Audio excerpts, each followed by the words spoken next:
nanti di ruangan ini sekarang terasa hangat. Karena selain ada para pegawai BDK Pontianak juga hadir keluarga dari pegawai. Barangkali boleh kita sambut dulu nih. Yang pertama ada keluarga dari Pak Obed, Pak Obed beserta Nyonya. Iya. Boleh tepuk tangan barangkali. Yang sama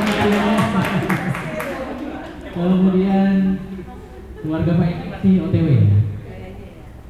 Kemudian ada juga keluarga dari Pak Budi. Lalu ada keluarga dari Pak Gilang, mana suaranya? Dan juga yang paling banyak nih krunya, keluarga Pak Romi. Siapa lagi yang masih OTW, ada lagi nggak Pak? Baik aja. Dan terima kasih Bapak Ibu sudah hadir semua di BDK Pontianak dalam rangka mengikuti acara Bintang atau Bimbingan Mental dengan tema meraih keluarga samawa, keluarga bahagia dunia akhirat. Tapi mungkin sebagian dari kita di sini belum menikah ya, mohon jangan berkecil hati karena jodoh nggak ada yang tahu ya. Bisa jadi setelah ikut ceramah hari ini nanti malam dapat jodoh kan kita nggak tahu. Kalau kita sharing tentang jodoh nanti bisa sampai tengah malam. Baik, alhamdulillah juga telah hadir di antara kita Ustadz Ismail Syafni. Bagaimana kabarnya hari ini Ustadz? Sehat. Alhamdulillah. Untuk memulai acara untuk sore ini, mohon berkenan Ibu Moni untuk menyampaikan sepatah dua patah kata terlebih dahulu. Silakan Bu. Terima kasih Bang Asri dan Bismillahirrahmanirrahim. Assalamualaikum warahmatullahi wabarakatuh. Waalaikumsalam warahmatullahi wabarakatuh. Alhamdulillah hari ini kita bisa berkumpul di BDK Pontianak. Hari ini spesial ya tadi kata Mas Deli ya. Di luar hujan dari pagi dari setengah 7 sampai siang hari. Tapi alhamdulillah pas keluarga kesini betul itu hujannya berhenti ya. Alhamdulillah. Jadi lancar perjalanan ke sini. Terima kasih Pak Ustadz udah hadir. Ini agak berbeda ya Pak Ustadz ya. Biasanya kita di musola, teman-teman PPNPN juga hadir. Khusus hari ini spesial. Ini ada ketua bintang kita Pak Mutaromin. Pak Afi mana ya? Satu lagi.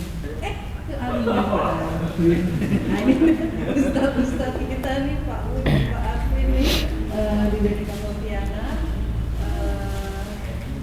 Alhamdulillah hari ini kita khusus yang PNS dulu Ustadz, jadi kita yang ada keluarga di sini, jadi kami sudah atau semuanya ya, semuanya ini pendatang Pak Ustadz, jadi tidak ada yang asli di sini, yang asli di sini yang biasa ikut pengajian yang teman-teman kalau ikut pengajian yang pakai seragam ya kan, kami di sini tidak ada yang asli Pontianak, semua pendatang di sini. Nah sebagian besar sudah berkeluarga, tapi ada yang bawa, ada yang tidak. Saya nggak bawa keluarga saya, suami dan anak tinggal di Jakarta. Pak Mu, Pak Artin, Mas Dang, Mas Deli, itu sudah berkeluarga semua. Mas yang nggak bawa keluarga, ya selebihnya. Nah ini bawa keluarga. Ada juga yang belum berkeluarga, Pak Ustadz. Nah, ini yang yang tadi Mas Deli doain semoga bisa segera dapat jodoh. Jadi memang tujuan pertemuan kita hari ini yang pertama tentunya itu silaturahim antar pegawai, karena memang belum pernah ketemu, terutama saya ya belum pernah ketemu istrinya Mas Robert ya kan. Kalau istri Mas Robert berapa kali ketemu, Mbak Sari udah pernah kesini, istri Mas Gilang udah, istri Mas Eki juga udah ketemu ya. Jadi memang ini tujuan kita adalah silaturahim, berkenalan, tetapi tentunya bukan hanya sekedar silaturahim, kita juga nanti akan mendapatkan ilmu agama dari Pak Ustadz. Tadi sesuai dengan temanya ya, meraih keluarga yang sakinah mawaddah warahmah. Mungkin nanti mau bantu Pak Ustadz untuk menyampaikan terhadap kami gitu ya Pak ya, ilmu agama terkait bagaimana meraih rumah tangga yang sakinah mawaddah warahmah. Mungkin jadi nanti juga bisa untuk teman-teman bagaimana cara kita berkomunikasi atau berinteraksi ya Pak Ustadz ya selama di pekerjaan gitu ya, karena tentunya tidak, karena karena kita kan bercampur di sini antara laki-laki dan perempuan. Nah, kemudian juga ada yang sudah berumah tangga, ada yang belum berumah tangga. Nah, itu mohon pencerahan Pak Ustadz. Belum sesi pertanyaan ya Pak Ustadz ya. Ini baru pesan nih Pak Ustadz. Mohon pencerahannya bagaimana cara kita bergaul, karena tidak intilah di sini ya Pak ya. Bagaimana cara kita bergaul sehari-hari di sini, terutama dalam pekerjaan. Apalagi kebetulan saya di sini perempuan gitu ya, kepala balainya gitu ya Pak. Jadi ini juga mohon pencerahannya Pak Ustadz. Nah, kemudian itu yang pertama, kemudian yang kedua yang untuk berumah tangga, ya kan?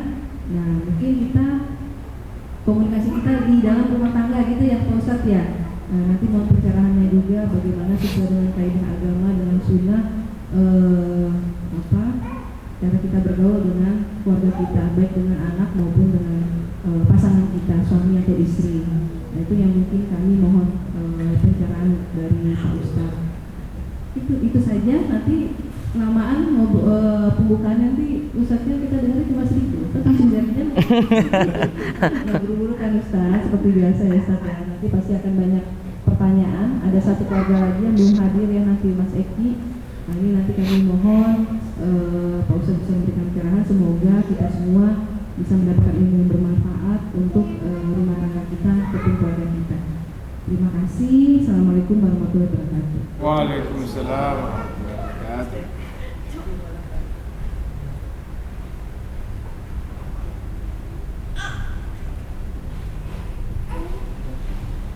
Kami ingin ucapkan terima kasih ini atas sambutan yang telah disampaikan. Terus selanjutnya kita langsung masuk ke acara ini, yaitu penyampaian ceramah. Tema meraih keluarga samawa, keluarga bahagia dunia akhirat bersama Ustaz Ismail. Pada Ustaz Ismail Syafri kami. Silakan.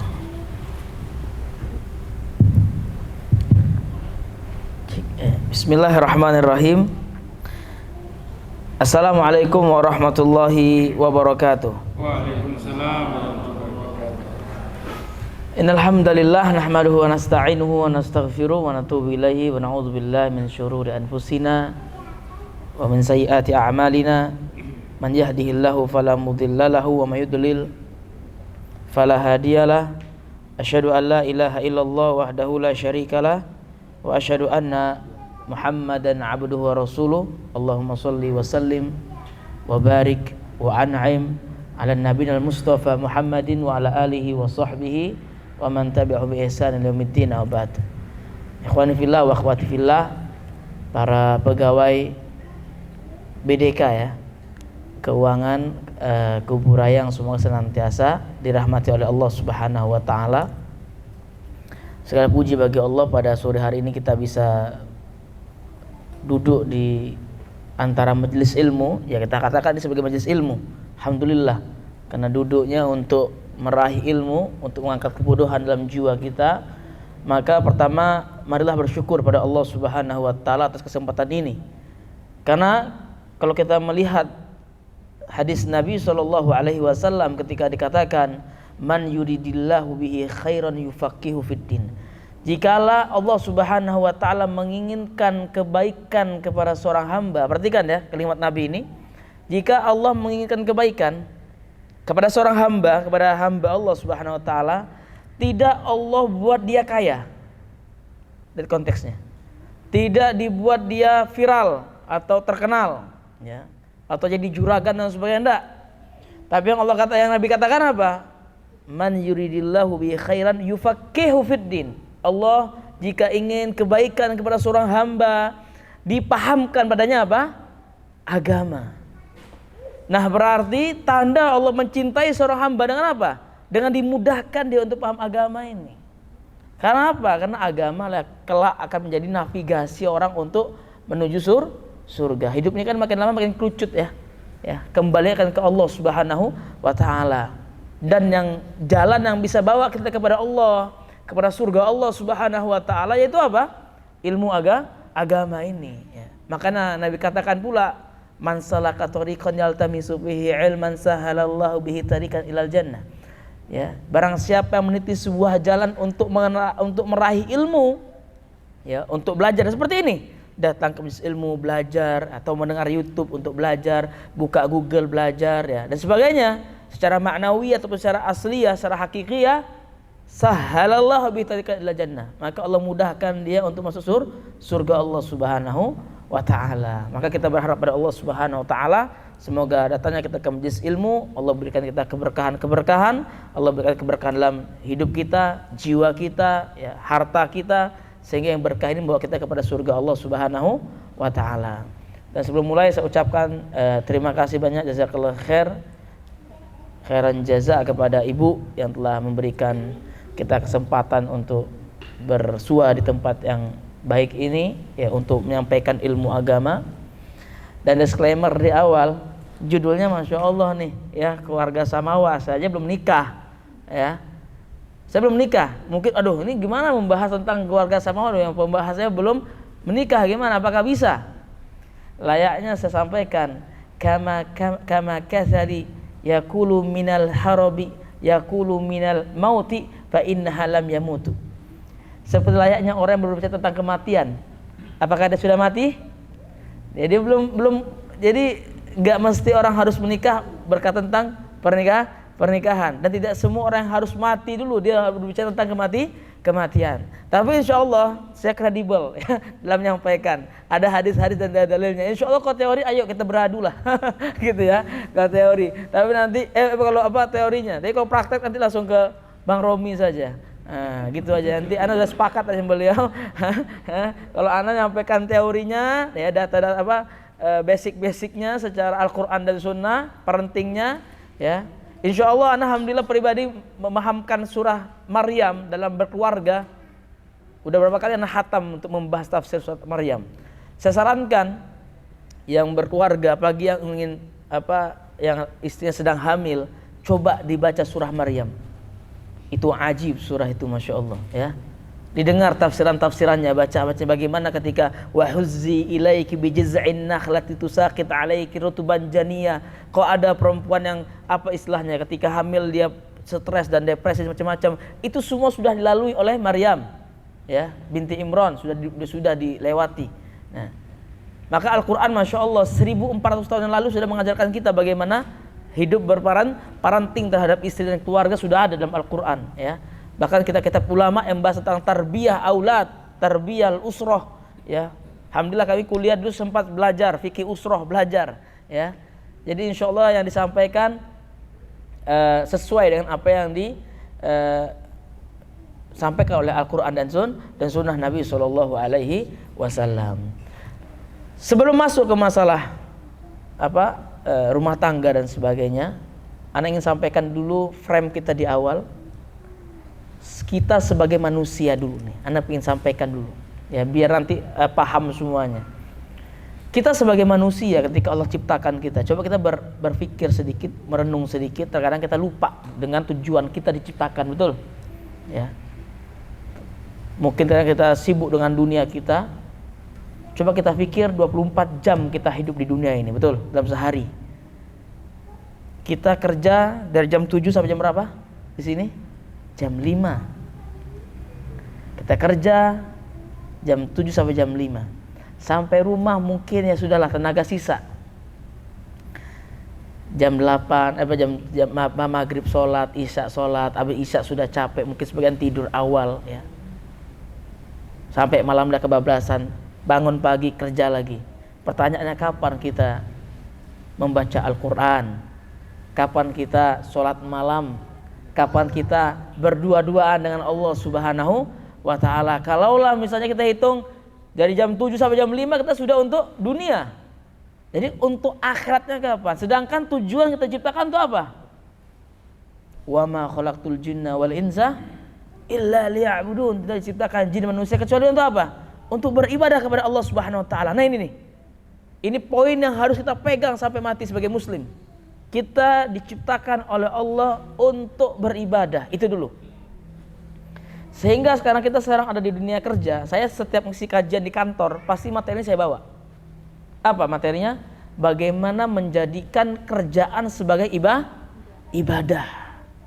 Karena nanti kita akan masukkan ke bagian rumah tangga, agar bagaimana istri juga menjadi ladang pahala ya, istri menjadi support system bagi suaminya yang bekerja atau mencari nafkah. Sehingga ingin saya sampaikan adalah bagaimana mencari nilai ibadah dalam bekerja. Itu dulu tuh poinnya. Karena kita masih ada di ruang kantor nih, ya mungkin layak saya tuh sampaikan dulu kepada teman-teman pegawai di sini. Nabi SAW menyebutkan bahwasanya ada orang yang kerja dapat pahala dan ada orang yang sholat dapat dosa. Loh kok bisa Ustaz? Iya, ada yang kerja dari pagi sampai sore berpahala dia, tapi ada pula yang sholat malah mendapatkan dosa. Kok bisa? Yang membedakan apa kira-kira? Yang membedakan apa kira-kira? Niat. Tolong kasih hadiah untuk ibu ini. Ya, niat. Yang membedakan niat dia ketika beramal. Makanya Nabi katakan, antum buka kitab hadis, kalau mau baca kitab hadis, cari hadis pertama pasti apa? Tentang niat. Innamal a'malu binniyat wa innama likulli imri'in ma nawa. Setiap orang itu tergantung pada niatnya, ya. Setiap amalan tergantung pada niatnya. Ada orang yang bekerja jika untuk Allah Subhanahu wa taala, maka dia jadi pahala. Sebaliknya orang sholat karena bukan untuk Allah, tapi untuk bosnya atau mertuanya, karena takut istrinya dan sebagainya, nilainya apa? Bukan jadi pahala, jadi dosa, bahkan jatuh kesyirikan karena bukan untuk Allah Subhanahu wa taala. Maka dari itu, frame-nya harus kita pahami, prioritas kita sebagai hamba, sebagai manusia untuk beribadah kepada Allah Subhanahu wa taala. Kemudian bagaimana kerjaan ini pun bisa bernilai ibadah. Karena dalam Islam nggak ada larangan untuk bekerja, nggak ada, larangannya nggak ada. Dalam surah Al-Jumu'ah disebutkan, ya ayyuhalladzina amanu idza qudiyatus sholatu fantashiru. Kalau kalian sudah menyelesaikan sholat, fantashiru fil ardi, maka bertebaranlah di muka bumi ini untuk mencari apa? Mencari rezeki. Wala tansa nasibaka minad dunya, jangan lupa dengan jatahmu di dunia, dibolehkan. Nah, tapi dengan ilmu lah ya, bagaimana kerjaan ini bisa menjadi pahala. Saya bawa hadisnya, Nabi SAW pernah dengan para sahabat pergi ya jalan, kemudian jumpa pemuda yang badannya kekar, bagus, dan dia kerja profesional. Dalam hadis sebutkan riwayatnya dia sedang memerah susu sapi, sebagai mengatakan dia sedang mengangkat barang dagangan. Intinya kerjanya bagus, Masya Allah, profesional. Para sahabat komentar dari belakang, laula kana hadza fisabilillah. Kan dia kerja nih, kata sahabat bilang, cobalah kalau orang ini ya, dia gunakan profesional yang tadi untuk jalan Allah. Seakan-akan kerjanya dia bukan fisabilillah. Maka Nabi SAW langsung mengomentari ucapan sahabat tadi, wahai sahabatku, perhatikanlah. Maka Nabi bersabda, lau kharaja yas'a nafaqatan li abawaihi saykhaini kharaja fisabilillah. Kalaulah pemuda tadi dia keluar dari rumahnya, dia bekerja untuk mencari nafkah, ngasih makan bapak ibunya, ya niatnya untuk apa? Ibadah. Kharaja fisabilillah, maka dia pun keluar untuk apa? Fisabilillah, dia keluar di jalan Allah Subhanahu wa taala, bernilai ibadah. Lau kharaja yas'a nafaqatan ala usratihi, ataupun dia keluar untuk menafkahi istrinya, anaknya, kharaja fisabilillah, maka dia pun keluar dalam keadaan fisabilillah. Atau yang belum berkeluarga tuh disebutkan, lau kharaja iffat ala nafsih, atau dia keluar dari rumahnya untuk mengangkat derajat dirinya biar enggak jadi sampah masyarakat, biar enggak jadi beban keluarga, biar enggak minta-minta, biar enggak jadi pengangguran, ya, kharaja fisabilillah. Sama, dia keluar pun untuk mendapatkan fisabilillah. Tetapi yang terakhir kata Nabi, lau kharaja riya'an wa mufakharatan. Tapi kalau dia keluar rumah riya, ya, mentang-mentang pakai baju PNS misalnya, ya, udah muncul rasa riyanya, wa mufakharatan, atau dia kerjanya untuk apa? Untuk berbangga-bangga. Karena ada akhirnya orang yang kerja, aku mau kerja keras nih, kenapa? Masa tetanggaku udah pakai Brio baru, kok aku masih pakai Kijang lama misalnya. Tujuannya untuk apa tuh? Untuk mufakharatan, berbangga-banggaan. Ini sudah salah niatnya untuk bekerja. Maka niat yang akan menentukan ini untuk Allah atau bukan untuk Allah. Maka kata Nabi SAW, "Lau kharaja yas'a riya'an fakharatan kharaja fis sabili syaitan." Maka orang tersebut keluar dari rumahnya untuk apa? Di jalan setan. Nah, frame ini kita harus pahami bahwasanya setiap amalan jika dia diperuntukkan untuk Allah Subhanahu wa taala maka akan menjadi ibadah di sisi Allah Subhanahu wa taala. Itu yang saya sampaikan tuh. Bagaimana teman-teman dari diklat keuangan ini kerjanya itu bernilai ibadah. Kalau nggak rugi sekali kita ini, ya. Kerja dari pagi sampai siang untuk dunia atau untuk apa? Gitu ya. Sedangkan kita akan mati pada Allah Subhanahu wa taala dan akan ditanya setiap perbuatan kita. La tazulu qadama abna Adam hatta yus'al an umrihi fima afna. Semua akan ditanya, tidak akan bergeser kaki Adam sampai ditanya oleh Allah Subhanahu wa taala, umurmu kau habiskan untuk apa? Kan begitu. Maka akan rugi sekali kalau kita cuma untuk dunia, ya. Fir'aun hartanya enggak menyelamatkannya juga. Qarun kekayaannya enggak bisa menyelamatkan juga dari binasa Allah Subhanahu wa taala. Maka gunakanlah ya kerjaan kita ini sebagai ladang pahala, bukan hanya sekedar untuk mendapatkan dunia. Jadi kiat yang pertama adalah niat kita untuk beribadah kepada Allah Subhanahu wa taala. Ketika kita sudah paham ya bahwasanya prioritas kita untuk beribadah kepada Allah Subhanahu wa taala. Sekarang coba kita combine, kita masukkan, kita sambungkan dengan istri yang di rumah nih mungkin ya. Mungkin istrinya, suaminya yang kerja, istrinya di rumah. Terkadang banyak perempuan zaman sekarang berpikir bahwasanya yang di rumah ngurus anak, yang di rumah atau hitungannya yang ngurusin kasur, dapur, sumur, kan begitu. Itu nggak dapat pahala tuh. Bagi mereka, wah ini kurang bermanfaat. Lah, bahkan Nabi SAW memuji perempuan-perempuan yang apa? Yang dia melayani suaminya. Kalau kita lihat perempuan ini nggak ribet, ya, masuk surganya nggak ribet tuh. Ya, nanti saya bawakan hadisnya. Ya, perempuan ini masuk surganya nggak ribet. Tapi masya Allah, saya harus sampaikan. Nabi itu ketika ditampakkan fa'arihu an-nar, ketika Nabi ditampakkan neraka, dan saya sampaikan, nah ini bukan kata saya loh. Kata Nabi SAW, fa'aksaruhan nisa, yang paling banyak neraka siapa? Perempuan. Waduh, gimana ini? Bukan saya ngomong, Nabi SAW. Kenapa? Tadi di antara banyak jatuhnya ya perempuan dalam kesalahan-kesalahan mungkin ada di rumah tangganya. Bayangkan istri Nabi Nuh, istri Nabi Lut, ya, disebutkan ya, wa daraballahu masalan ladzina kafaru, contoh orang yang kufur pada Allah SWT, ya, imra'ata Nuhi wa imra'ata Lut, perempuannya atau istri Nabi Nuh sama istri Nabi Lut ya alaihi salam, kanata tahta abdaini min ibadina salihin fa khanatahuma. Padahal istri-istrinya ini hidup bersama seorang nabi, suaminya seorang nabi, tapi nggak bisa juga menyelamatkan. Nabi Ismail alaihissalam ceraikan istrinya karena perintah siapa? Perintah abinya. Ya. Jadi masya Allah ya. Jadi disinilah kita pentingnya memahami bahwasanya ada kesinambungan antara tujuan kita hidup di dunia dengan kehidupan kita yang lainnya. Begitu juga dengan berkeluarga, berumah tangga pun demikian. Rumah tangga ini untuk apa?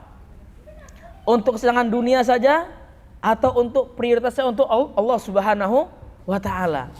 Nah, makanya kalau mau ingin sesuatu itu berkah, cara melihatnya itu tadi, barometernya. Kalau mau tahu kerjaan kita ini berkah atau tidak, kerjaan kita ini bernilai ibadah atau tidak, ya, hidup kita ini berkah atau tidak, harta kita berkah atau tidak, keluarga kita berkah atau tidak. Dilihat apakah dia mendekatkan kepada Allah atau malah menjauhkan kepada Allah Subhanahu wa taala. Itu saja tuh barometernya, ya. Kalau ternyata alhamdulillah keluarga ini mendekatkan kepada Allah Subhanahu wa taala, berarti itu yang diridai oleh Allah Subhanahu wa taala. Nah, sekarang kita lihat tadi yang keluarganya Nabi Nuh sama keluarga Nabi Lut alaihi salam.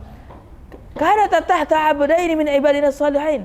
Dia hidup bersama seorang nabi, tapi menjadi orang apa yang pengkhianat terhadap risalah Nabi Nuh dan Nabi Lut alaihi salam. Nah, berarti nggak menjamin juga ya hidup bersama orang soleh akan masuk surga tuh. Ya. Jika maka di dalam tafsir disebutkan ya apa sebabnya? Kalau dua-duanya tidak menjadikan akhirat sebagai prioritasnya.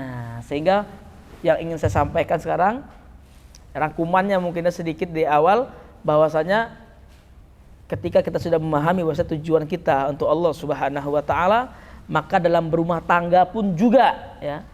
Jangan pernah bersandar dengan akal kita ya. Terkadang orang ini rumah tangga datang ke psikiater untuk meluruskan gitu ya. Bukan ke situ sebenarnya. Hati manusia ya. Sekarang saya pernah ketemu sama orang-orang psikolog ya yang ambil kuliah psikologi, yang mereka sangat menjunjung tinggi akal. Jadi apa-apa tuh akal yang salah.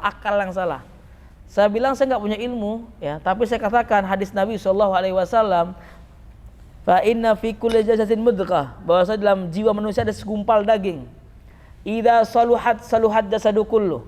Kalau segumpal daging ini benar, semuanya benar. Fa idza fasadat jasadu kullu. Kalau segumpal daging ini rusak, maka rusak semuanya. Ala wahya qalbun. Apa dia?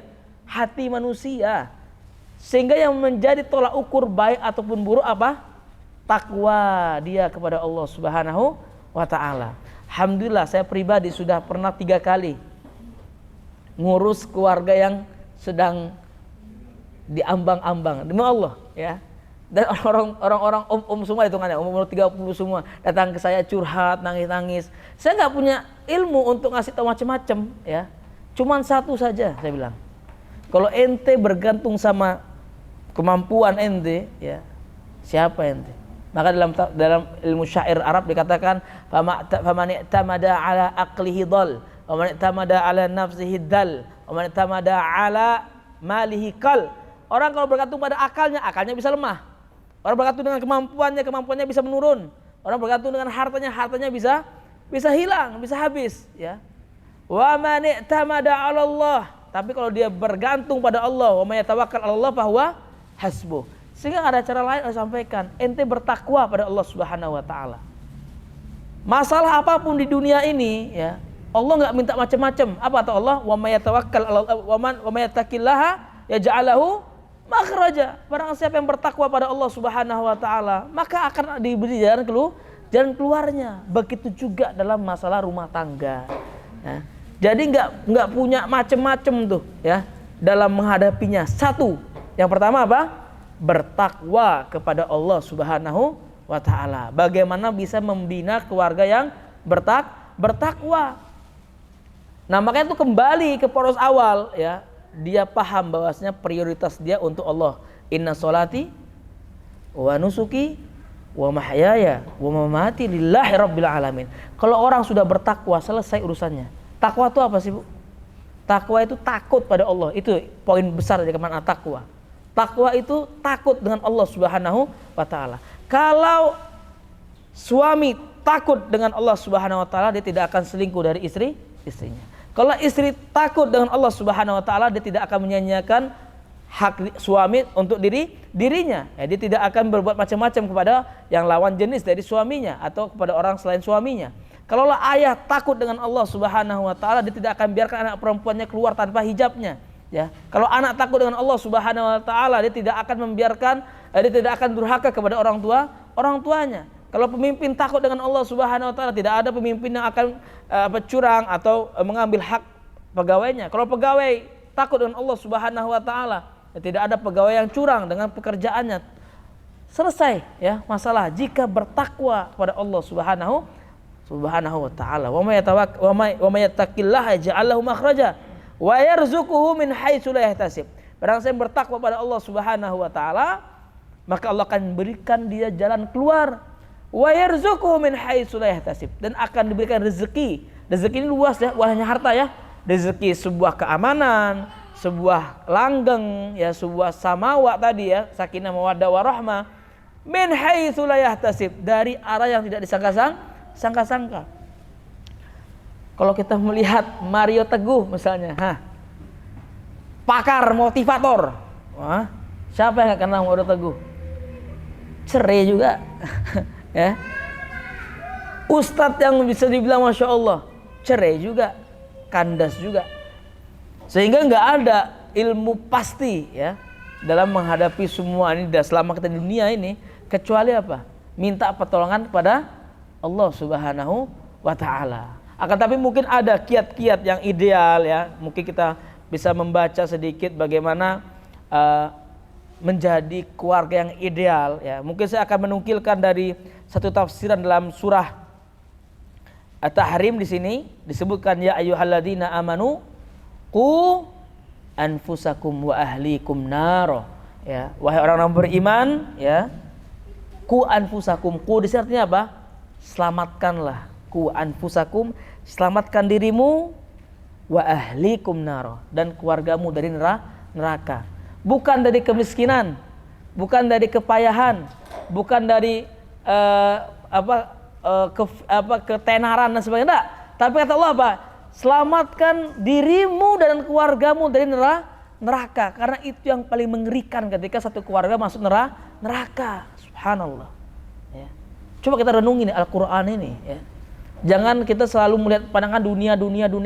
Coba lebih memikirkan, mengkerucutkan diri kita. Kita akan kembali kepada Allah Subhanahu wa Ta'ala. Apa yang mau kita bawa ini? Ya. Kita punya anak banyak, alhamdulillah, tapi dia jadi kebaikan atau jadi keburukan nih anak nih? Investasi atau malah menjadi investasi akhirat atau menjadi investasi dosa, kan gitu aja. Saya katakan ya ke teman-teman, kalau kita punya anak dan kita mati, bisa nggak dia mandiin kita? Bisa nggak dia sholatkan kita? Bisa nggak dia kafani kita? Kok bisa? Alhamdulillah. Kalau anaknya PNS, anaknya polisi dan sebagainya, ayahnya mati nggak bisa sholatin, itu apa? Ayahnya meninggal nggak bisa dia kafani, nggak bisa dia yang masukkan jenazahnya, nggak tahu tata cara, panggil orang lain, itu apa selama ini? Nah, jadi Masya Allah ayat ini agung sekali ya. Ya ayyuhalladzina amanu qu anfusakum wa ahlikum nara. Jadi ketika orang itu tujuannya untuk Allah Subhanahu wa Ta'ala, maka yang dunianya ini akan dimudahkan oleh Allah Subhanahu wa Ta'ala. Gitu aja cara gampangannya. Kita mau rezeki, dekati Allah. Kenapa dekati manusia? Yang punya rezeki siapa? Allah Subhanahu wa Ta'ala. Begitu cara kalau orang mukmin ya. Coba kita orang-orang Gaza sekarang ini, Masya Allah Gaza ya. Aduh, itu kalau lihat Gaza ini kita pakai akal nggak mampu, sudah pakai iman harus bisanya. Ya, mereka hidup sekarang ini pakai iman saja. Itu saya punya teman yang tinggal di Jordan. Berapa kali dia datang ke Gaza, anak-anak pemuda Gaza yang umur 17 tahun, 18 tahun, 19 tahun yang kerja.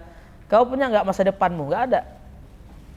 Nggak ada yang kami angan-angankan untuk dunia ini.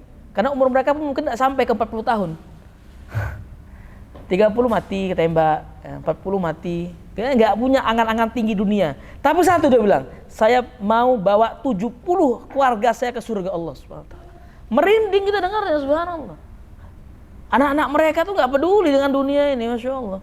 Hancur-hancur. Mereka bilang nggak, ente bilang kami sedih, ente yang sedih. Kami sudah punya sertifikat surga. Alhamdulillah, maksudnya insya Allah mereka dengan jihadnya mereka dengan Allah Subhanahu wa Ta'ala. Itu Gaza itu. Ya. Anaknya mati depan dia, ya. Bapaknya mati depan dia, ibunya mati depan dia. Ya, dunia ini udah nggak ada harganya oleh orang-orang Gaza itu, Masya Allah. Coba kita ambil sedikit dari situ. Apa yang menguatkan mereka kalau bukan Allah Subhanahu wa Ta'ala? Nah, jadi poin pentingnya adalah di sini ya. Ketika Allah katakan ya ayyuhalladzina amanu qu anfusakum wa ahlikum nara. Ketika kita ingin keluarga kita diberkahi, keluarga kita ya Allah Subhanahu wa Ta'ala jaga. Jadi kalau kita sudah beramal itu libatkan Allah, udah selesai ya. Jangan libatkan orang-orang, libatkan diri kita enggak seberapa ya. Tapi bertawakallah, bergantunglah, benar-benar bergantung kepada Allah Subhanahu wa Ta'ala terhadap apa yang akan kita lakukan. Libatkan Allah dalam setiap lini kehidupan kita ya. Maka disebutkan di sini ada sedikit tafsiran dari Imam Ad-Dhahhak tentang firman Allah yang tadi. Maka beliau katakan, hakun 'alal muslim, dan hak seorang muslim an yu'allima ahlahu. Dari ayat ini berarti ketika dikatakan ku anfusakum wa ahlikum nara, Maka tafsirannya di antaranya dikatakan kalau dengan ayat ini, maka setiap muslim ya, setiap kepala keluarga memiliki hak untuk apa? Untuk mengajarkan keluarganya ilmu agama. Prioritas. Zaman sekarang Masya Allah, ana pernah masuk ke Kumon, tahu Kumon ya? Bimbel privat orang kaya tuh, Kumon. Apalagi apa namanya? Yang guru-guru itu tempat privat itu yang mahal-mahal Masya Allah. Ruang guru. Apalagi macam-macam privat itu Masya Allah tuh bayarnya 700.000 per bulan, 800.000 per bulan. Tapi untuk anak TPA Masya Allah ya, mikir-mikir orang 200. Anak punya teman, ente gimana ngajar ngaji di sana? Gak ngajar lagi anak, kenapa? Gak dibayar sama orang tuanya. Kalau kami yang di pondok pun demikian. Ustadz boleh gak minta diskon masuk pondoknya? Kenapa? Anak saya yang pertama kuliah kedokteran Ustadz, bayarnya mahal. Masya Allah tuh ya. Untuk agama ini hitung-hitungan Masya Allah. Saya pernah ngajar di Surabaya, kemudian dia punya kucing tuh. Dia gaji anak untuk ngajar anaknya. Karena anak lihat ada kucingnya, bagus kucingnya Masya Allah, yang model Mapskin itu, yang kakinya pendek itu kucingnya. Anak tanya, berapa perawatannya ini? Datang perawatnya, ya. Kemudian ditanya, berapa perawatan kucing ini? Oh ini Ustaz sebulan 6 juta Ustaz. Ada 3 kucingnya yang Mapsis itu, yang kecil-kecil itu, yang kakinya pendek-pendek itu. Ente kucing 6 juta per bulan, aneh ente kasih gaji 300 per bulan, mending aneh jadi guru kucing aja bilang gitu kan. Nah, ini Masya Allah nih, kadang kita untuk dunia kita jor-joran, tapi untuk akhirat kadang kita tidak jor-joran. Nah ini untuk mungkin masuk ya ke masalah tadi. Maka dikatakan oleh Imam Dhahhak, hakun 'alal muslim an yu'allima ahlahu. Ya, maka keluarga jika ingin diberkahi oleh Allah Subhanahu wa taala, di antaranya apa? Membuat keluarganya apa? Paham agama. Ya. Mulai dekatkan keluarga kita paham agama. Ya, anak-anak kita minimal apa? Bisa ngaji. Ya. Saya miris. Dulu pernah ke sekolah di Surabaya, karena saya kuliah di Surabaya. Masuklah ke SMA.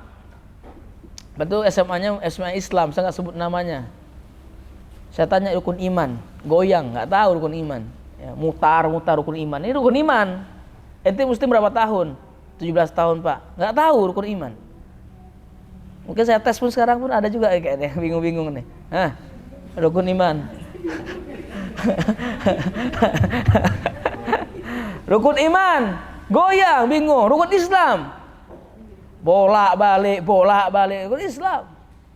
Waduh, ente gimana mau menghadap Allah Subhanahu wa taala ini? Langsung kita lihat wudunya, praktek wudu, enggak ngerti wudu. Yo, gimana? Udah deh, ente mimpi basah. Pernah Ustaz. Gimana caranya? Apanya? Bingung. Apanya apa Ustaz? Ente mimpi basah ngapain? Ya apa katanya? Enggak tahu. Ente mandi besar, tahu caranya? Enggak tahu Ustaz.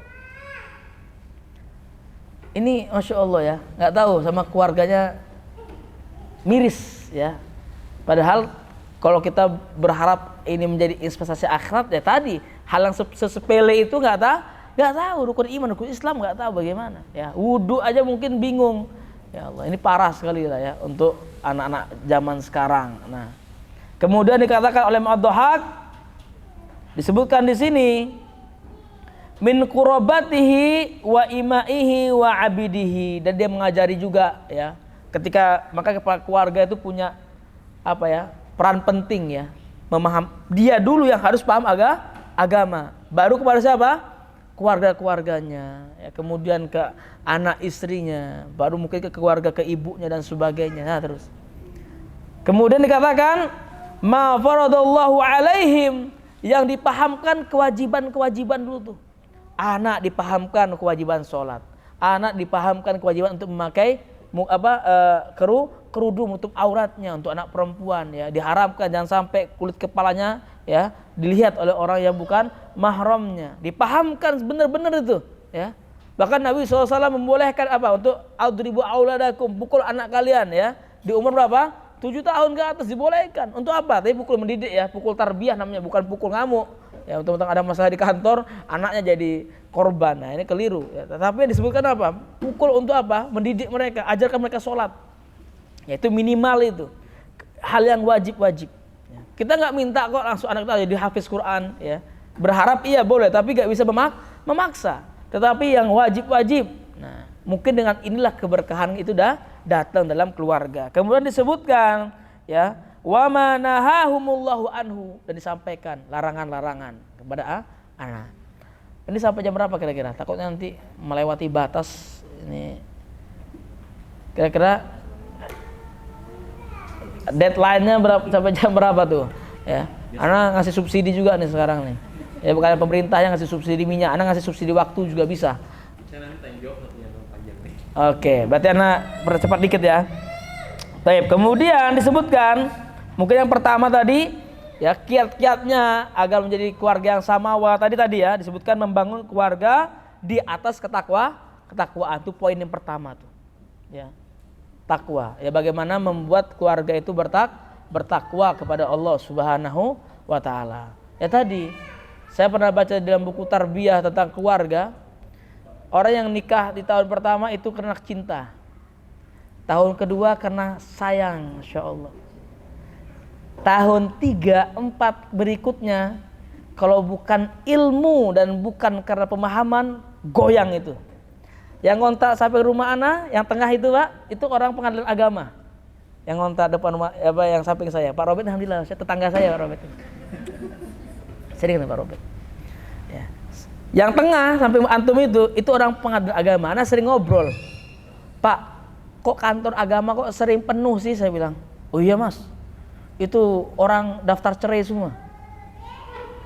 Kuburaya ini, dia bilang, dalam sebulan range-nya hampir 30 sampai 40 keluarga yang mau minta cerai. Umurnya dari 19 tahun ke 25 tahun. Dan umur pernikahannya setahun sampai 4 tahun tuh. Itu rawan sekali untuk cerai itu. Dan semua hampir rata-rata masalah apa? Ekonomi. Subhanallah. Padahal kalau kita punya ilmunya ya, yakinkan kepada, kalau kita sebagai suami yakinkan kepada istrinya, kita punya anak misalnya, kalau yakin dengan satu ayat Allah saja, yakin dengan satu ayat Allah. Allahu yarzuquhum wa iyyakum. Yang ngasih rezeki itu siapa? Allah. Bahkan kau aja Allah yang ngasih rezekinya. Nah, ini nggak bisa pakai akal, tapi harus pakai iman, ya. Nggak moro-moro tiba-tiba langsung nyaman, enggak. Pasti diuji dulu, kuat nggak dia, sabar nggak dia, sejauh mana dia bertakwa pada Allah Subhanahu wa taala. Masya Allah ya. Anak kaget, yang benar Pak, jadi down sama nikah. Ya. Begitu tuh, ya. Masya Allah. Itu betul, antum lewat itu di Ciputra tuh, lewat Ciputra, lihat aja, lewat di situ lihat ya. Hampir tiap hari orang penuh di situ untuk daftar cerai. Ya.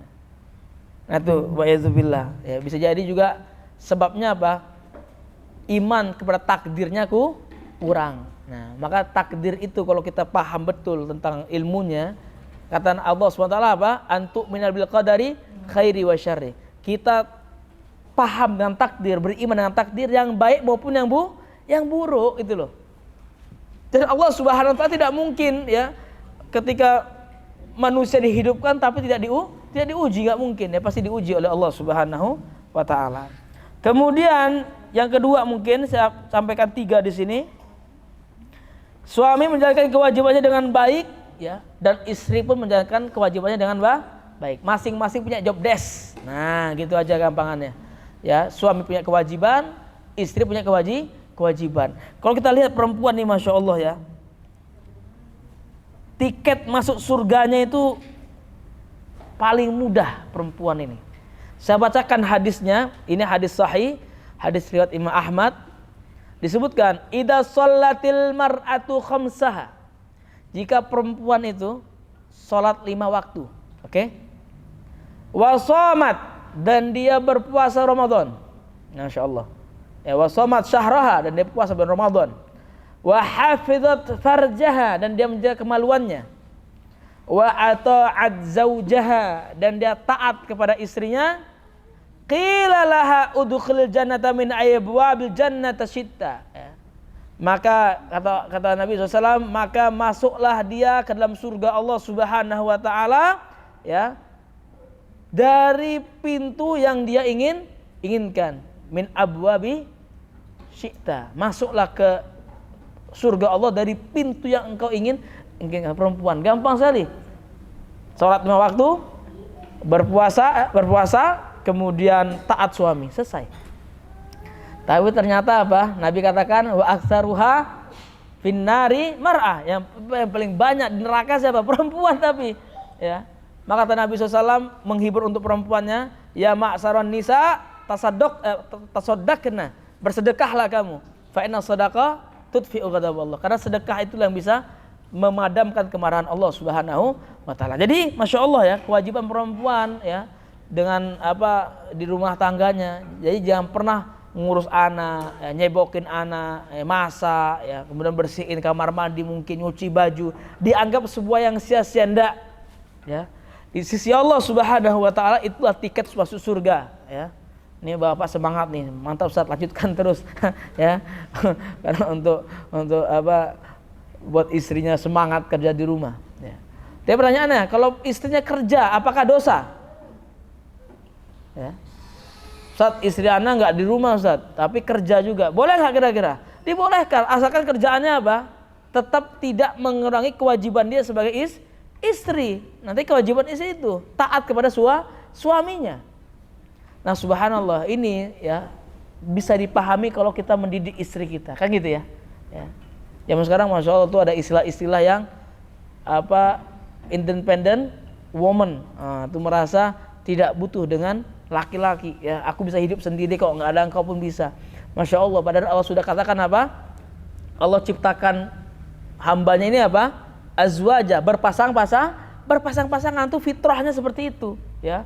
Perempuan butuh laki-laki, laki-laki butuh perempuan, selesai. Nah, makanya di sini job desk-nya harus dikerjakan. Bagaimana memahaminya? Dipahamkan ilmu agama. Nah, jadi kembali lagi tuh, ya.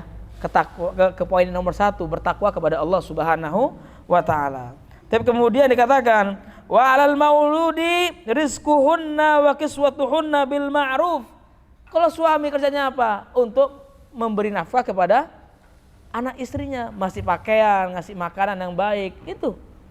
Ya. Jadi selama suami kerja di luar rumah untuk membiayai istrinya, maka terhitung ibadah di sisi Allah Subhanahu wa taala subhanahu. Ya. Jadi poin itu kembali ke poin yang pertama tuh, ya, bagaimana diniatkan untuk Allah Subhanahu wa taala. Terakhir kita sudah coba, ya, apa, berbuat baik, ya, sudah bertakwa kepada Allah, sudah berbuat baik, kemudian sudah mencoba untuk apa, menjalani dengan kiat-kiatnya. Terakhir apa? Bersabar. Nah, ini dia yang terakhir disebutkan oleh penulis di sini. Nabi sallallahu alaihi wasallam bersabda, "Istausu bin nisa." Nah, ini untuk suami, ya, kepada istrinya. Mungkin terkadang perempuan ini memang dalam Al-Qur'an dan dalam hadis disebutkan untuk memahami perempuan itu butuh kesabaran. Ana pernah baca tafsiran dalam surah ketika Nabi Adam alaihi salam dikeluarkan dari surga. Apa sebabnya? Allah berfirman, ya, fala taqraba hadhihi syajarata fatakuna minadh dhalimin. Janganlah wahai Adam kau dekati pohon tadi atau engkau menjadi orang yang zalim, kata Adam alaihi salam. Kata Allah Subhanahu wa taala. Kalau perempuan zaman saya tanya, "Ma, mau makan apa? Dek, mau makan apa?" Jawabannya apa? Terserah. Itu sudah dicabut dari Allah Subhanahu wa taala. Karena apa? Kalaulah perempuan bisa menentukan makan apa, memakan itu, ini akan terjadi lagi seperti yang terjadi oleh Adam alaihi salam. Kata Hawa, "Adam, aku mau buah khuldi." Gitu ya. Coba ditanya sama Adam, makan apa? Terserah. Enggak makan tuh buah khuldi itu. Nah, ini disebut oleh Syekh Abdul Qadir di antara pemahaman hadis beliau, dalam pemahaman tafsir beliau. Ya. Jadi sehingga zaman sekarang perempuan katanya makan apa terserah, alhamdulillah sudah itu ya. Itu karena ilmu yang dulu Hawa punya dicabut oleh Allah. Ini bahaya soalnya nih ya. Kalau perempuan bisa menentukan ini bahaya. Maka dicabut oleh Allah Subhanahu wa taala sehingga apa? Kalau ditanya makan apa terserah itu sudah jadi sunnatullah ya, sudah sunnatullah. Maka bersabarlah. Nah, bersabar. Kuncinya ada di sini terakhir. Maka dikatakan istausu bin nisa ya, berbuat baiklah kepada perempuan. Bahkan ada intermezzo, perempuan Mesir pernah buat buku besarnya segini ya, ada 3.000 halaman kurang lebih. Nama kitabnya apa? Haqiqatul Mar'ah. Hakikat perempuan. Pas dibuka kosong kabeh, enggak ada isinya. Maksudnya apa? Isinya kok kosong? Iya, karena memahaminya butuh apa? Butuh waktu, ya butuh dipikir lagi, kesabaran, macam-macam tuh, masya Allah ya. Jadi kuncinya cuma satu, ya. Maka disebutkan nih hebat nih, ada satu ustadz, ada 10 kiat untuk menghadapi perempuan. Nah, anak pendidikan tapi yang tahu ini. Anak terapkan ke ibu anak dulu tuh, 10. Yang satu bijaksana, ya. Yang satu bijaksana sebagai laki-laki, sebagai suami bijaksana. Yang kedua sampai ke 10 sabar. Itu ya. Yang pertama bijaksana. Yang kedua ya, sampai ke 10 sabar dan mengalah, selesai sudah ya. Kalau laki-laki buat salah, ya aku salah ya. Selesai itu. Kamu gini ya, aku salah, selesai. Karena laki mau cepet ya. Selesai ya. Ada yang salah, selesai. Kalau perempuan, masya Allah, ya nunggu dia ngomong, iya aku yang salah itu, sampai pagi baru mungkin tuh, iya aku yang salah, tapi masih di-explain juga, masih dikatakan juga, iya tapi aku begini-begini selesai. Ya, makanya kata Nabi SAW, istausu, berbuat baiklah kepada perempuan. Nah ini suami-suami yang agak keras, orang Batak ada sih, orang Batak ini, nggak ada ya orang Batak ya. Karena saya Aceh ketemu Batak, ini masya Allah di rumah tuh keras sekali itu kalau perang itu, ya Batak sama Aceh ketemu. Istausu bin nisa fa inal mar'ata khuliqat min dila'. Karena perempuan itu diciptakan dari tulang rusuk disebutkan. Wa in a'waja syai'un fi dhala'i a'lahu. Karena sifat tulang rusuk itu apa? Bengkok. Kalau kau ingin paksa dia lurus, maka dia akan hancur. Tapi sebenarnya dikatakan di sini, fa idza dhahabta tuqimuhu karastuhu. Ya, kalau kau ingin luruskan dia enggak bisa, pasti patah. Tapi ikutilah alurnya. Disebutkan oleh Nabi SAW, in taraktum lahu yazal a'waja fastausu bin nisa ya. Maka jangan biarkan kau meluruskannya karena itu bisa patah. Maka berbuat baiklah kepada perempuan, wanita ya. Jadi bengkoknya ini ya kita yang mengikuti alurnya. Tapi tadi ngikutinya dengan ilmu ya, harus dengan ilmu agama. Ya.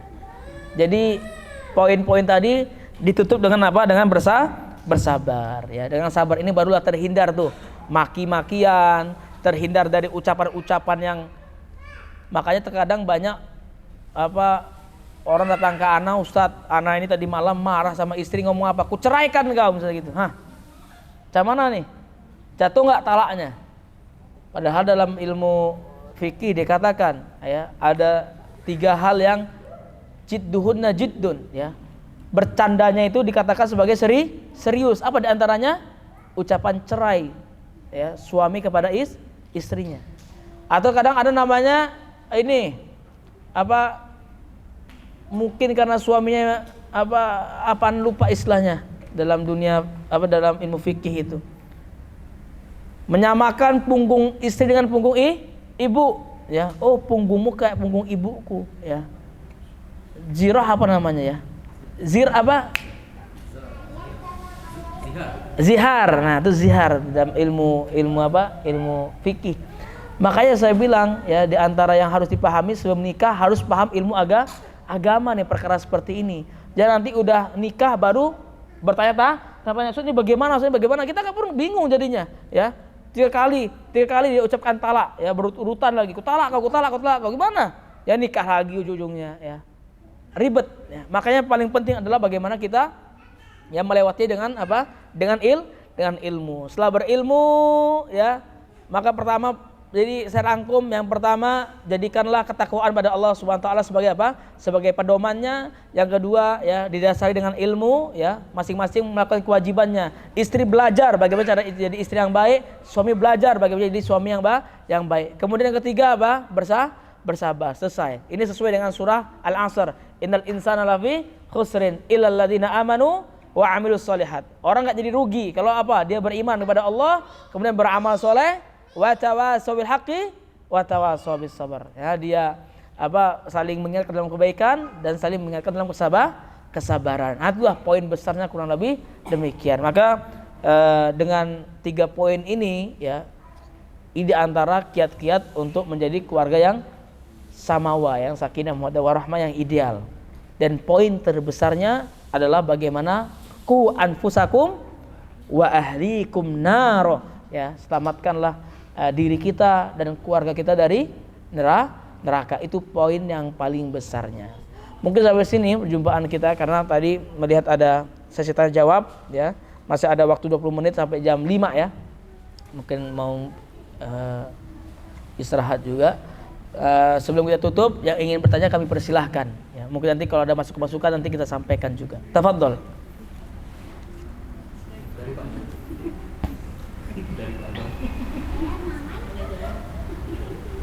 Dan tanya.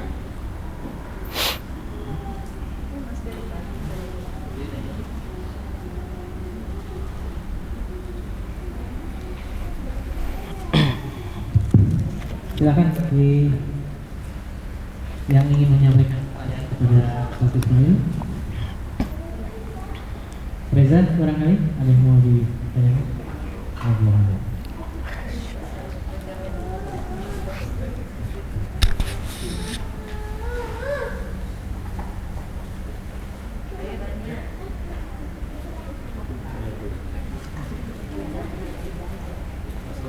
Ya, silakan Pak Romi.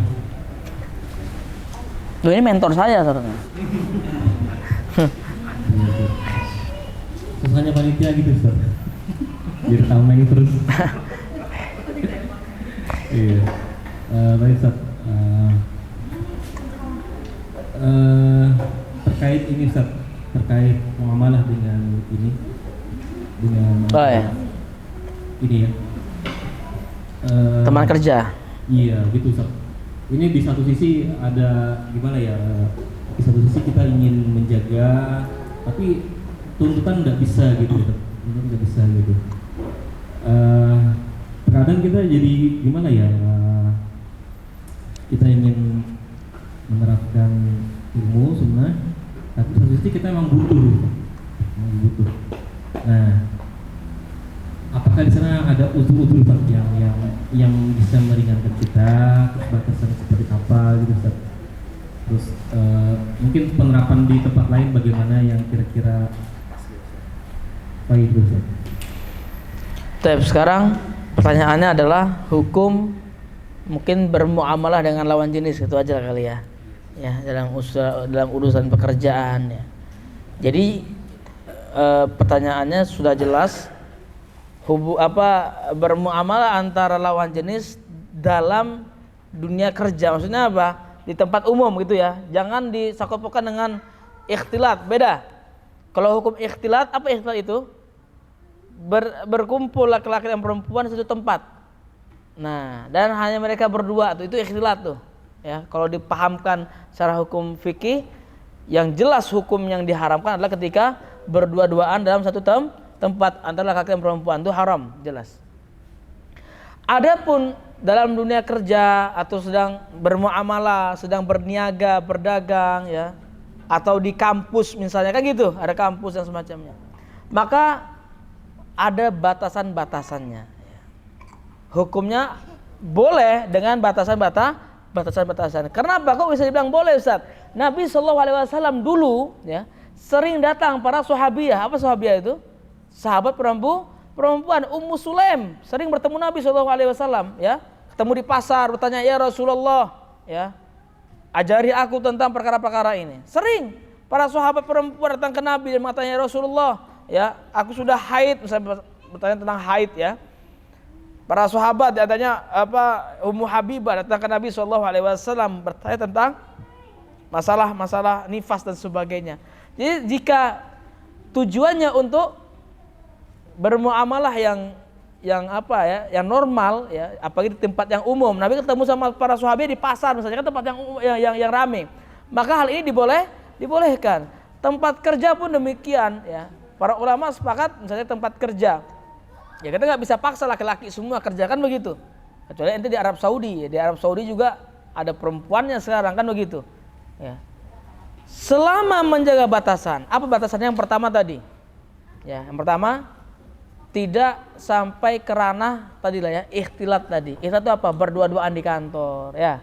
Apalagi sudah punya istri, tukar-tukaran WA. Nah, udah WA pindah ke Instagram. Habis Instagram pindah lagi ke macam ini kan makin dalam berarti ya.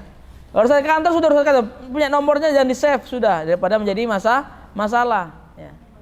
Nah, perempuan masya Allah kalau dilihat ada ngechat perempuan, wah itu jadi perkara yang besar kan nantinya.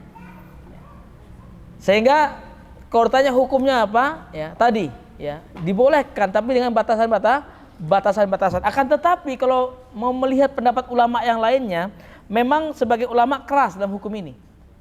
Ya, bahkan ada yang mengatakan sekolah di kampus bercampur itu nggak boleh ya, karena mereka punya dalil juga disebutkan bahwasanya wa idza sa'altumuhunna mata'an fas'aluhunna min wara'il hijab.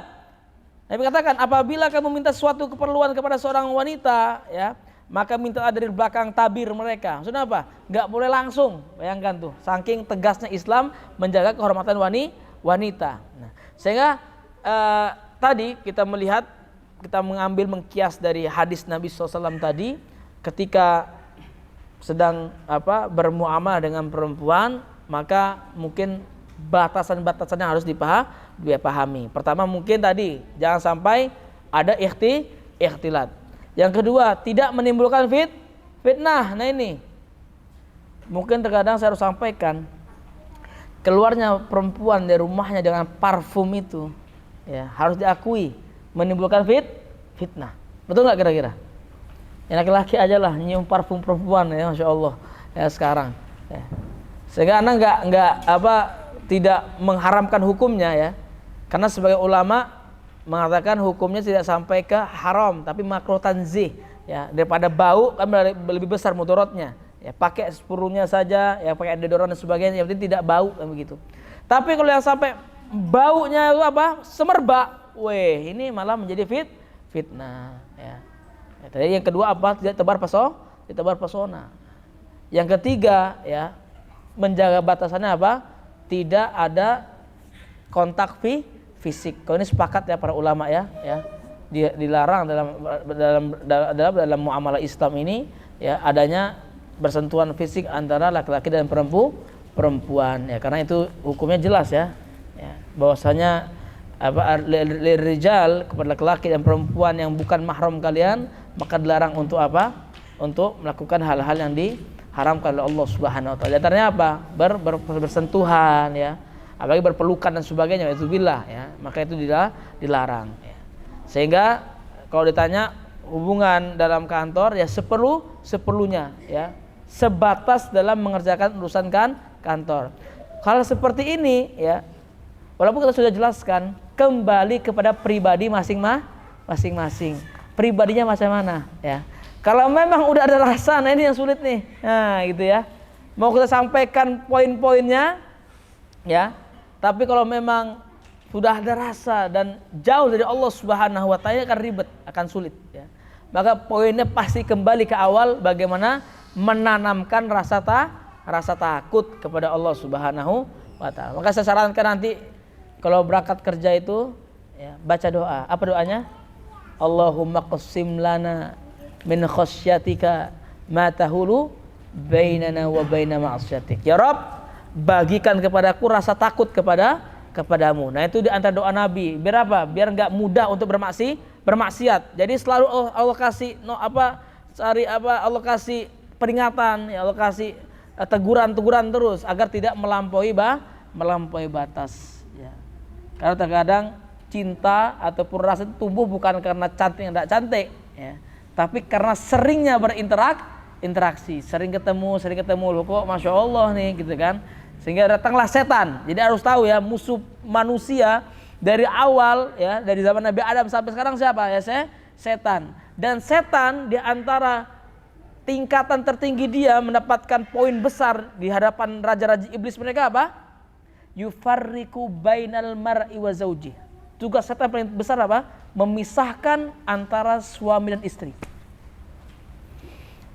Perceraian itu nggak pernah bagus, sampai kapanpun nggak pernah ada bagus perceraian itu. Dibenci oleh Nabi SAW. Dan tugas setan yang paling besar adalah, jadi setan itu punya tingkatan-tingkatan, ada bosnya ya, ada rajanya. Nah, yang kroco-kroco ini dapat mahkota yang besar jika apa? Jika berhasil menceraikan satu pasangan. Nah, karena akhirnya dia telah memisahkan orang dari ibadah yang begitu agung. Pernikahan adalah ibadah yang paling agung tuh. Ya, setiap harinya baru bernilai pahala. Nah, setan mau itu, ya, dipisahkan. Yufarriqu bainal mar'i wa zauji. Ya. Maka tadi poinnya kembali lagi, ya, senantiasa takut kepada Allah Subhanahu wa taala dan menjaga batasan-batasan agar tidak menimbulkan fitnah. Laki-lakinya jaga diri, perempuannya juga jaga dirinya ya. Memang dari pakaian mungkin bisa ya, dari pakaian ya, dari tatapan ya, dari ucapan ya. Anak pribadi sering telepon emak-emak. Assalamualaikum Ustaz ya. Jujur anak kalau kajian kadang kalau ada kertas masuk itu pertanyaan-pertanyaan itu jujur bukan hanya isinya pertanyaan ya. Dari belakang, Assalamualaikum Ustaz, anak akhwat berusia sekian cian. Ini nggak bisa nih, langsung skip nih. Nah, makanya semenjak itu nggak mau lagi ada pertanyaan di kajian ya. Terkadang banyak perempuan sama sekarang lebih berani ketimbang laki-laki. Ya, nulis itu begitu. Apalagi di WA ini, makanya nggak mau kasih WA siapa-siapa. Ya. Assalamualaikum Ustaz, anak bertanya jam 9 malam, untuk apa itu telepon malam? Ya. Telepon nih, Assalamualaikum Ustaz, ya, saya Umu ini, pakai itu, saya ibunya ini misalnya, ya. Sudah nadanya ini kadang-kadang kan, gini Ustaz, saya mau curhat, apa ente? Mau curhat apa ente gitu? Udahlah ya. Nah, hal seperti ini ya harus disikapi dengan apa? Dengan iman dan takwa, takut pada Allah Subhanahu wa taala. Jangan coba-coba. Wallahu a'lam bishawab. Ada yang lain?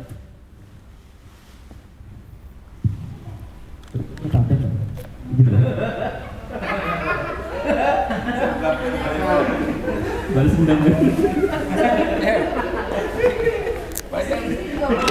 Oh iya.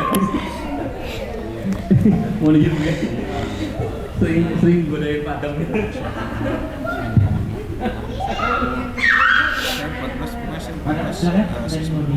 Belum ada. Siapa lagi? Yang mau bertanya? Ibu-ibu silakan.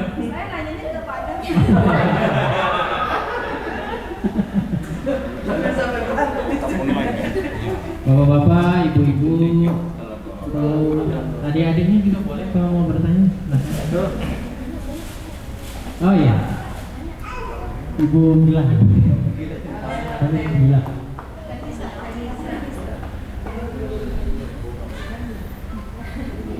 Assalamualaikum. Waalaikumsalam warahmatullahi wabarakatuh. Bilang itu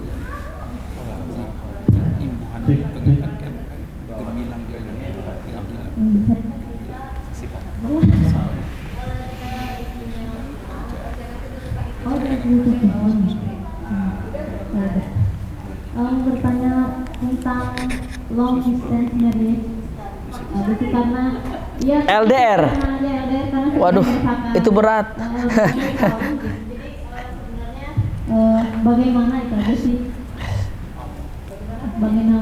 Jadi menyikapi terus rumah tangganya bagaimana? Terus harusnya bagaimana dalam Islam itu bagaimana tentang LDR itu?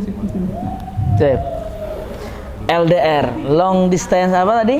Relationship ya. Oh, married. Sip. Ana mengambil ini. Nah? Oh gini. Oh iya. Oh iya. Insyaallah ya. Sip. Ana mengambil pengalaman saudara Ana, teman Ana yang berangkat ke Madinah kuliah, sedangkan dia sudah punya istri di Indonesia. Bayangkan kalau orang sudah keterima di Madinah sekolah itu setahun, tidak boleh pulang. Ya, di Universitas Islam Madinah. Kalau udah keterima di sana berarti kan dia setahun tuh. Sedangkan dia baru nikah. Jadi Masya Allah ketika dia nikah di bulan Ramadan, ya pada bulan Syawal, nggak lama setelah itu visanya keluar. Jadi istimarohnya keluar, isyar qabulnya keluar. Nikahnya baru umur jagung lah ya, baru sebulan atau berapa bulan berangkat dia, ya Masya Allah ya sudah berangkat, berarti kan LDRan tuh, ya apalagi baru nikah lagi, masih sayangnya tuh nikah berangkat. Ditambah ya ketika dia sudah 2 bulan sana dikabarin istrinya hamil. Bayangkan nih dalam posisi suaminya kuliah, dianya di rumah sedang hamil. Yang menguatkan apa? Anak curhat sama dia. Ente gimana Rijal? Rijal itu kita ngomong gitu. Ini bagaimana ente jauh begini bagaimana? Dia bilang ngambil kisahnya Nabi Ibrahim alaihissalam. Ya. Nabi Ibrahim bagaimana? Ketika bersama Hajar, ya, kemudian Hajar itu dibawa sama Nabi Ibrahim kemana? Ke lembah, itu Mekah sekarang itu. Ditaruh di lembah, kemudian anaknya Ismail pun taruh di situ. Kemudian Nabi Ibrahim pergi menjauh. Kemudian Hajar bertanya, ya Ibrahim, lima taraktana? Wahai Ibrahim, kenapa kau tinggalkan kami di sini? Ya. Nanya lagi, Nabi Ibrahim enggak jawab. Ya Ibrahim, lima taraktana? Ibrahim, kenapa kau tinggalkan kami? Enggak dijawab lagi. Sampai ketiganya, Ibrahim, lima taraktana? Ibrahim, kenapa kau tinggalkan kami? Ini Nabi Ibrahim udah menangis ini karena dia nunggu anak itu 70 tahun loh. Nabi Ibrahim itu nunggu anak, ya. Dari istrinya Sarah enggak punya anak. Akhirnya punya Sarah Ishak kan gitu. Dari Hajar punya anak Ismail. Baru dapat ditinggal. 70 tahun nunggunya. Udah dapat ditinggal di tempat tersebut.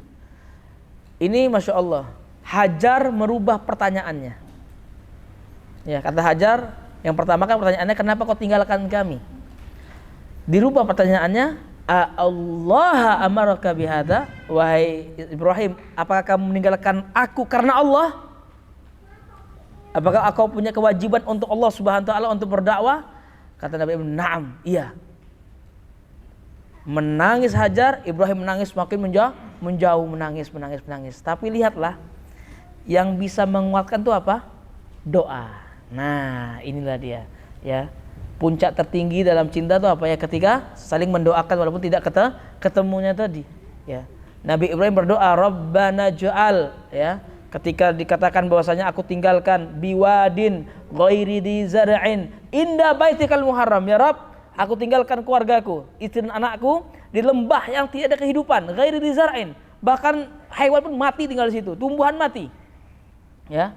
Tapi kata Nabi Ibrahim doanya apa? Faja'al afidatan minan nasi tahwi ilaihim warzuqhum minas samarati la'allahum yashkurun. Kata Nabi Ibrahim, ya Rabb, jadikan tempat ketika ku tinggalkan anakku tadi, ya, Makkah tadi, sebagai tempat yang orang terpaut hatinya. Betul nggak kira-kira? Siapa yang nggak mau ke Makkah sekarang ini? Ya, semua mau umroh, ya. Itu doa Nabi Ibrahim tuh. Warzuq ahlahum, dan kasihlah rezeki yang banyak untuk keluargaku. Sekarang Pak di Mekah mau cari buah apa aja ada. Mau buah kiwi, mau buah stroberi, mau buah pisang. Padahal mereka nggak tahu tuh bagaimana bentuk pohonnya. Itu doa Nabi Ibrahim alaihissalam, ya. Sehingga bertahun-tahun itu berpisah, ya. Jumpa lagi dengan Nabi Ibrahim, ya, sama siapa? Ismail yang sudah dewasa, ya. Untuk bangun apa? Bangun Ka'bah lagi, diperbaiki Ka'bahnya lagi. Nah, maka kawan anak itu cerita, subhanallah, yang menguatkan apa? Doa dan komunikasi yang baik. Nah, jadi dia curhat dengan masyayikh. Kata masyayikhnya apa? Dalam rumah tangga satu, al-hiwar, ya. Bahwasanya yang menjalin hubungan itu yang buat jadi bagus apa? Hiwar. Apa hiwar? Komunikasi, ya. komunikasinya harus diperbaiki ya, saling mengingatkan untuk kebaikan ya. Kemudian doanya tengah malam ini yang paling ampuh kata dia. Saya tiap malam doa untuk istri saya. Kalau lagi di Masjid Nabawi doa istri biar tenang, istri dimudahkan ya. Alhamdulillah sekarang anaknya sudah 2 dan dibawa semua ke Madinah. Jadi LDR-nya lumayan lama, 3 tahun dia ya. Datang liburan, sebulan ketemu anaknya, berangkat lagi, tinggal lagi istrinya ya. Balik lagi. Jadi modal utamanya apa? Allah Subhanahu wa taala. Yang kedua, komunikasi yang baik. Ketiga apa? Saling percaya. Nah, kata dia, itu dia, saling percaya. Kalau udah nggak saling percaya, apalagi menjadi komitmen yang nggak ada lagi sudah. Nah, makanya masing-masing harus takut kepada Allah Subhanahu wa taala. Kalau benar-benar ingin ketemu lagi di surga ya tadi, gitu aja dia bilang. Ya, aku titipkan engkau kepada Allah dan kau titipkan aku kepada Allah Subhanahu wa taala. Nah, sehingga kembali ke poin yang tadi ya, yang pertama tadi, bahwasanya kembali kepada Allah Subhanahu wa taala. Mohon pertolongan Allah ya, minta pertolongan Allah, semoga dikuatkan batinnya, dikuatkan jiwanya ya. Kalau rindu ya masing-masing punya caranya, bagaimana dengan hubungan dengan suaminya, diteleponkah dengan cara apa ya. Intinya tadi ya, belajar dari Nabi Ibrahim alaihissalam bahwasanya ketika meninggalkan istri dan anaknya tidak tinggalkan begitu saja, tapi apa? Setiap hari diberikan doa, didoakan, minta Allah SWT menjaganya. Kurang lebih demikian ya. Ini LDR versi syar'inya gitu tuh. Gak tahu kalau versi-versi pujangga-pujangga kadang-kadang kan kita sering tuh lewat di story apa di FYP kadang-kadang ya, Masya Allah tuh explorer, oh LDR ini. Wallahu alam itu pakai ilmu dunia aja. Tapi kalau ilmunya Nabi Ibrahim ya tadi, saling mendoakan. Itu kan tuh puncak tertinggi dalam hubungan cinta. Wallahu alam bissawab. Ada yang lain?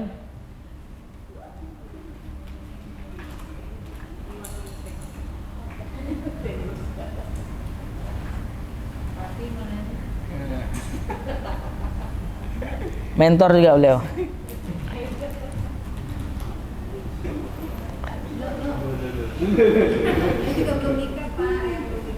Oh, maukah? Karena harus jujur ya, Mas. Kalau nyariin soalnya lebih jago ke pandang ini, ya.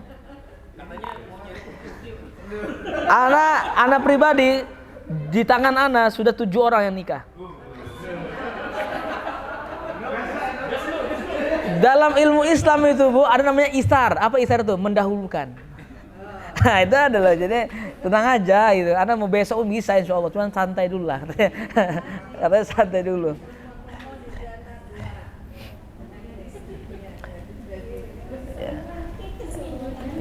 Iya, nggak usah lah masuk ke biro jodoh, nggak usah lah, gampang kok, ada caranya. Yang penting buat CV aja udah. Anak pribadi di HP anak ini CV masuk setiap bulan 2 CV. Khair. Sudah nanti langsung dialihkan kayak Mas siapa tadi namanya? Ya. Nanti kita bagi-bagi nomor aja aja.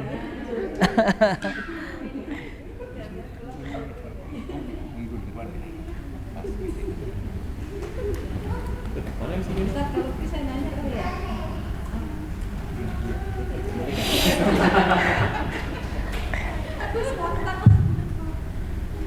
Ini saya tanya Ustaz ya, tadi kan nyambung ke yang LDM. Nah kalau saya tuh perempuan meninggalkan suami dan anak tuh gimana hukumnya Ustaz? Aduh, berat nih. Tapi kan nggak tahu tadi kalau dengan penjelasan Ustaz kan harus tetap Allah ya tujuan utamanya untuk beribadah. Saya juga selalu menyampaikan ke teman-teman seperti itu. Karena itu sebenarnya untuk semangat diri saya gitu Ustaz ya.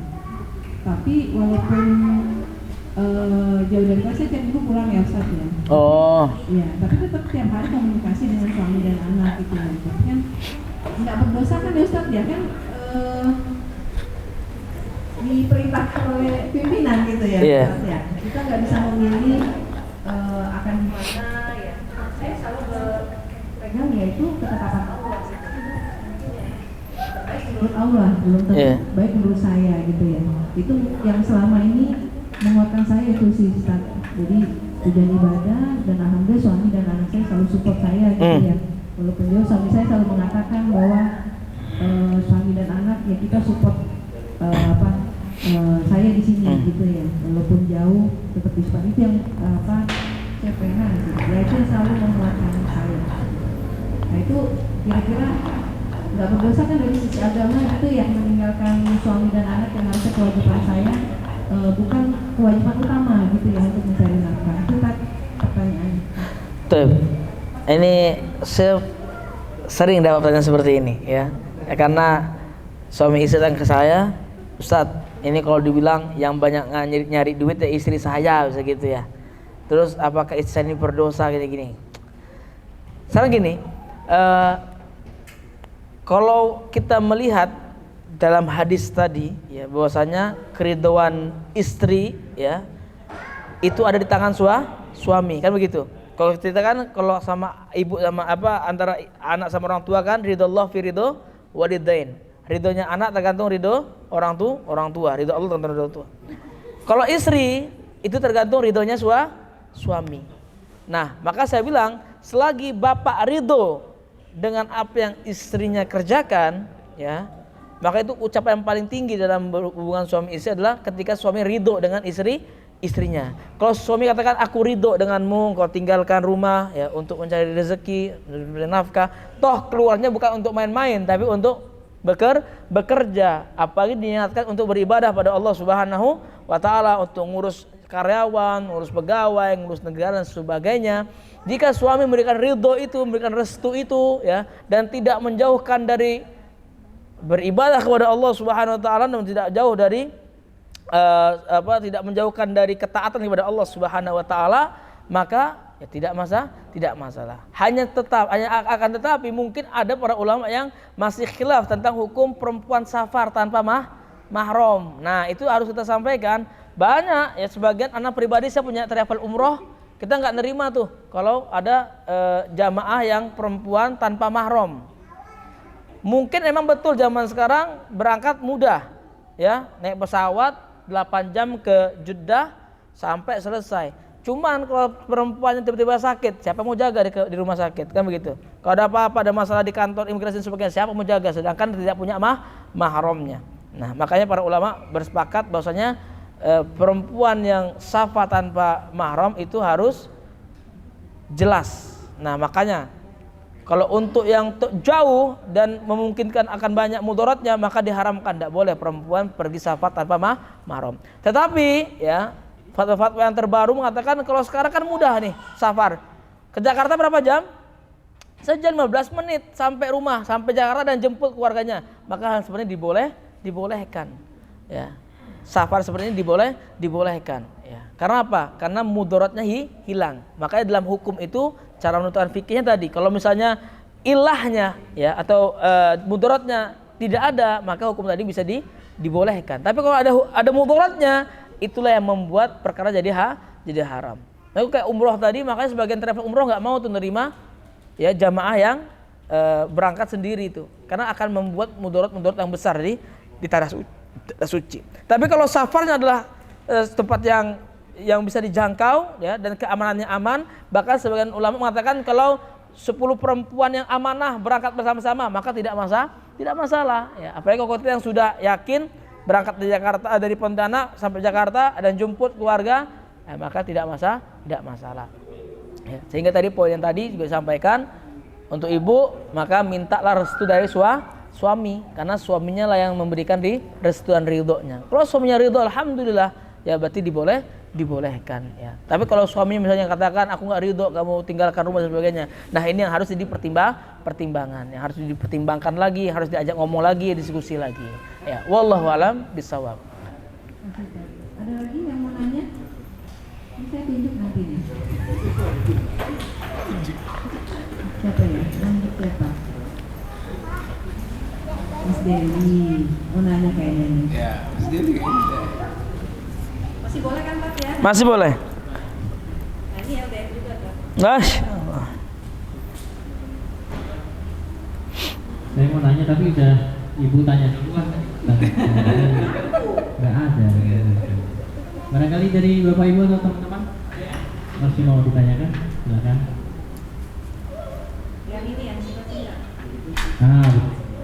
Wisnu, Saya masih satu lagi dengan jodoh. Mas Wisnu, Mbak Sania, Mbak Ratna, barangkali Mas Jamal, Mas Reza, ada yang mau ditanyakan? Ratna mau nanya, Ratna mau nanya.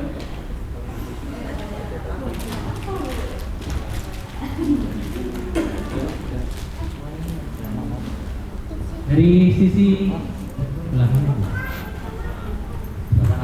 Oh, sudah Saya berdiri, saya berdiri. Wakil Romi tadi. Oh. Anaknya Mas Romi ada yang mau ditanya? Serius banget dari tadi. Hebat loh anaknya Mas Romi. Anteng. Masih ada? Hitungan ketiga. Yaudah Mas Devi aja. Nah, itu bebannya MC bisa gitu ya Bang. Harus nyari pertanyaan. Nanti kita japerian aja. Mas Robert sama Mas Eki ada yang mau ditanya nggak? Wajib banget Pak. Ini Mas Robert. Ayo kapan lagi nih kesempatan Mas jarang-jarang bisa kumpul bareng di sini dengan keluarga. Silakan. Ya, Assalamualaikum warahmatullahi wabarakatuh. Waalaikumsalam warahmatullahi wabarakatuh. Tadi disampaikan oleh Pak Ustadz bahwa salah satu kunci dalam berumah tangga adalah komunikasi yang baik. Ya, Pak. Mungkin boleh dijelaskan, Pak, kira-kira secara spesifik gimana sih kita bisa komunikasi itu berjalan dengan baik gitu, Pak. Mungkin itu, Pak. Terima kasih. Assalamualaikum warahmatullahi wabarakatuh. Baik. Nah ini kita masuk ke ranahnya adalah tentang adab ya, adab berkomunikasi. Ini kalau dalam kitab hadis ya banyak. Ana pribadi ngisi kajian subuh itu bab tentang adab ya. Adab dalam berbicara ya. Terutama dengan istri ya. Itu disebutkan oleh Nabi SAW ya. Dalam hadis yang banyak ya. Bahkan dari muamalah Nabi dengan para sahabiah ya, cara berinteraksi Nabi dengan perempuan dengan para sahabat perempuan, maka dikatakan bahwasanya komunikasi yang baik itu ya, satu judul frame dalam berbicara itu apa? Kul khairan aw liyasmut ya. Man kana yu'minu billahi wal yawmil akhir falyakul khairan aw liyasmut. Kalau yang bersaksi bahwasanya dia beriman kepada Allah dan hari akhir, dalam berbicara, dalam berkomunikasi, ucapkanlah sesuatu yang baik atau dia diam. Selesai. Itu rumusnya. Begitu juga dengan istri ya, dengan orang tua, dengan teman kantor ya. Makanya sekarang banyak orang yang buat perkara dari lisan. Banyak nih emak-emak misalnya bermusuhan bertahun-tahun, 10 tahun. Gara-gara apa? Gara-gara salah ngomong, Masya Allah. Nah, makanya ini penting diperhatikan bahwasanya sifatnya fikih seorang muslim ya adalah berucap yang baik atau diam. Nah, kita kan sudah hidup dengan pasangan mungkin udah setahun ya. Kan sudah tahu nih dicari apa yang dia benci dari ucapan ya. Karena perempuan ini kadang-kadang nggak boleh ada pertanyaan. Ya. Diganti pertanyaan-pertanyaan tuh. Kamu makan apa? Kita mau kemana? Tuh nggak bisa tuh ya. Nggak akan ada muncul jawabannya ya, tapi diganti. Kamu mau makan ini, nah diganti tuh. Apalagi misalnya, udah kita pergi ke sini aja ya. Nanti ujung-ujungnya dia nentuin tuh, itu aja ya. Jadi sebenarnya kalau untuk komunikasi dengan istri ya, kita yang paling mengerti. Kemudian kata Nabi SAW, fakhfat lahu aswat, pelankan suara kepada istri. Ya. Maka subhanallah ya, Anda pernah dapat satu cuplikan kajian masyayikh. Misalnya suami pulang dari kantornya, itu ada ibu-ibu juga tuh, dokter siapa namanya saya lupa, itu Masya Allah hebat, pakar psikologi juga dan dia paham agama. Aisyah Dahlan, sama satu lagi dokter Ferianha namanya, itu Masya Allah tuh pakar-pakar semua itu dalam ilmu rumah tangga. Kalau laki-laki ini sifatnya apa? Gak mau maksudnya gak bisa dihantam dengan sesuatu yang ditanya terus. Kalau perempuan sebaliknya, dia suka diperhatikan. Jadi kalau kita ya, makanya harus ada yang dikorbankan dari ego. Nah, itu Masya Allah tuh kata-kata itu yang saya ingat ya.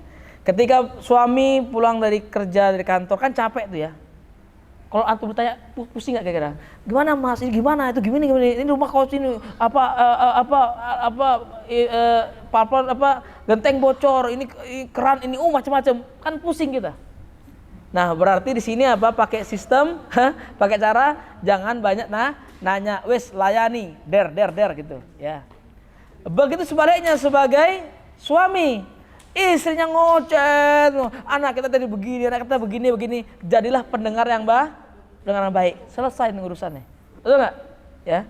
Ketika datang ke rumah, istri kan dia di rumah sendiri, kemudian datang suaminya yang mau ngobrol, ya tadi di rumah begini, coba pancing aja.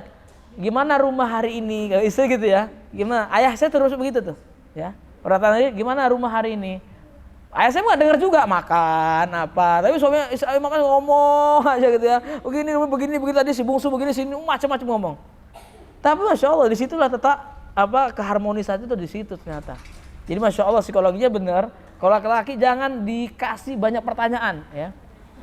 Udahlah itu. Ini pusing nih nanya terus itu kan. Wes itu. Langsung layani, kasih makan, kasih minum, kasih teh, kamu selesai ya. Nah suami jadi pendengar yang baik. Nah, kedua-duanya ini sama-sama mengerti, subhanallah. Maka jadi sesuatu yang baik. Maka masing-masing bisa menghormati. Nah jadi saran anak untuk komunikasi ini adalah pertama tadi ya, ucapan sesuatu yang baik atau diam. Yang kedua ya, ketika berbicara dengan perempuan ya, dengan istri, dengan suami, jangan angkat suara. Terutama untuk perempuan. Perempuannya jangan coba-coba dengan laki-laki pakai kekerasan. Kalau kau bentak laki-laki, si laki-laki suami lebih keras bisa membentak. Kalau perempuan mukul suami bisa mukul lebih keras lagi, ya. Kalau perempuan main kasar pada suami bisa lebih kasar lagi kan gitu kan? Kenapa? Laki-laki kayak gitu. Nah, makanya cara pakai tadi ya, jangan ada kekerasan dalam rumah tangga. Jika bisa diselesaikan dengan lisan ya, dengan komunikasi yang baik, maka itu lebih baik. Intinya satu, masing-masing harus ada mengalah ego. Ya, egonya diturunkan. Ya, makanya kata Nabi SAW, la taqdab. Farad dada miraran. La taqdab. Kata para sahabat nanya, ya Rasulullah beri aku nasihat. Satu kata Nabi, jangan suka marah. Ya. Suami pun jangan marah terus ya. Marah. Istrinya juga ngomel terus. Aduh pusing ini. Ya aduh pusing ya. Ya. Orang tua saya termasuk Batak ya. Jadi kalau ngomel tuh Masya Allah, ngomel Batak itu. Nah, maka ketika belajar agama disitulah akhirnya mengerti itu ya. Jadi suami nggak bentak-bentak, istri nggak banyak ngomel. Nah ini komunikasi yang baik dan saling mau mendengar. Oke, mungkin itu ya komunikasi ekonomi. Mewakili kita sih sebenarnya.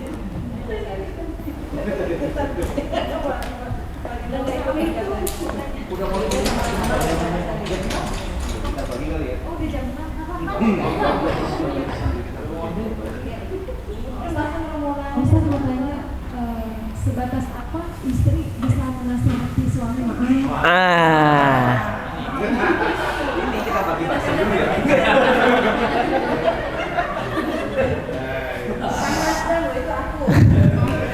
Saya dibayar berapa Bu? Karena ini saya harus melawan banyak laki-laki di sini ya. Sampai mana batasan dalam menasihati? Pertama, menasihati ini adalah kewajiban dari Allah Subhanahu wa Ta'ala. Harus kita pahami itu ya. Kata Allah Subhanahu wa Ta'ala, ballighu anni walau ayat. Sampaikan padaku walau satu ayat. Jadi perintah berdakwah itu bukannya ustadz ya, tapi setiap orang beriman ya, yang memiliki ilmunya, dia wajib untuk berdakwah, mengajarkan yang baik, mengajak kepada kebaikan, itu wajib ya.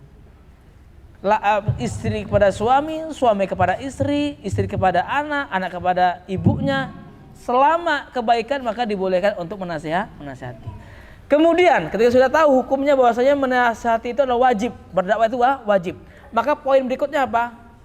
Caranya, fikih berdakwah. Ana pribadi ya, ngasih nasihat ke orang luar mungkin lebih mudah, gak masalah. Tapi kalau nasihati untuk mama sendiri, butuh cara-cara yang baik. Ya. Nasihat untuk ke abang sendiri ini kan butuh cara yang. Nah, makanya kalau untuk suami bagaimana batasannya? Pertama, jika yang maka kata Nabi SAW ya, ketika membahas tentang hukum fikih berdakwah itu, selama yang kita sampaikan itu benar, kata Nabi SAW, man ra'a minkum munkara falyughayyir biyadihi. Kalau kita sebagai istri melihat kemungkaran ada dalam suami kita, maka falyughayyir biyadihi, maka kau rubah dengan tanganmu. Maksudnya dengan kegiatan, dengan aktivitas. Sampaikan begini. Fa in lam tastati, kalau nggak mampu dengan tangan, fa lisani. Ya, kita tegur dengan lisan kita dengan cara yang baik. Fa in lam tastati, kalau ternyata malah menjadi musibah dan sebagainya, fa bi qalbi, maka tolak dengan hati kita. Maka ketika berdakwah ini pun butuh step-step ya, dakwah pelan-pelan. Nabi itu nggak pernah mencak-mencak dakwah, nggak pernah kasar Nabi itu. Kalau kita bisa melihat dalam fikih dakwah, berapa banyak yang masuk Islam karena ucapan Nabi, dengan sifat Nabi, dan berapa banyak masuk Islam karena pedang-pedang Nabi, kan gitu. Paling banyak masuk Islam karena apa? Karena lisannya Nabi, ya, kelembutan Nabi SAW. Karena yang ngasih hidayah bukan kita, Allah Subhanahu wa Ta'ala, ya. Wa ma alaina balagul mubin. Tugas kita hanya menyampaikan saja, ya. Sampaikan dengan cara yang baik, ya. Makanya ketika menyampaikan dengan cara yang baik dan tidak dengan cara yang kasar, ya. Mungkin itu ya kurang lebih jawabannya, ya. Jadi karena juga mau sudah, anak ada kajian habis maghrib soalnya, ya. Ada kajian lagi, ya kurang lebih seperti itu ya. Jadi tidak boleh dibentak-bentak dan sebagainya. Mungkin sampai sini kajian kita berharap pada Allah Subhanahu Wa Taala, semoga Allah memberikan kebaikan-kebaikan kepada kita.